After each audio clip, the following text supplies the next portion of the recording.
الفيلم الهندي حياة الماعز شغل الرأي العام بين مؤيد ومعارض. ناس تهاجم نظام الكفيل في السعودية، وناس كمان رفعت سقف الشتم والسباب ليطال الدولة بأكملها، وناس عم تكذب هذا الفيلم تكذيب كامل وتنكر هذا الواقع. مشكلتنا نحن العرب انه ما نعرف نمسك العصاية من النص، يا اما يمين يا اما يسار. لا شك انه في ناس مأجورة عم يندفع لها مصاري مشان تسب السعودية، وبالمقابل كمان في ناس مأجورة عم يندفع لها مصاري مشان تدافع عن السعودية.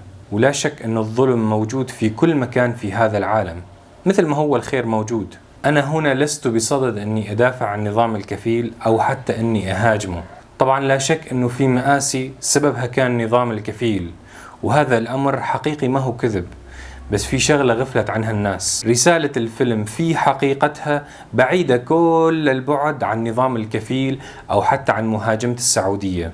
الأمر مختلف تماما. رسالة الفيلم الحقيقية اللي عم تحاول منصة نتفليكس إنها ترسخها وتثبتها في ذهن المشاهد هي ترسيخ وتكريس الصورة النمطية عن العرب إنهم أجلاف، متخلفين، ظلام، ما فيهم خير أبدا.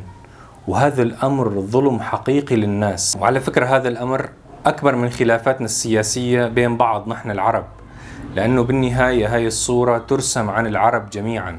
يعني الأجنبي ما يستطيع أنه يفرق بين سعودي وإماراتي وأردني وسوري. وفي شغلة ثانية كمان، أنه هاي الصورة النمطية عابرة للزمان، يعني يجوز تظل مرسوم عنا 100 سنة لقدام. أنا سوري ما لي علاقة بالسعودية، وما بتهمني سياستها ولا حتى قوانينها ولا حتى سياسيينها أنفسهم، لكني بنفس الوقت أرفض رفض قاطع الهجوم اللي عم يصير على هاي البلد من خلال هذا الفيلم.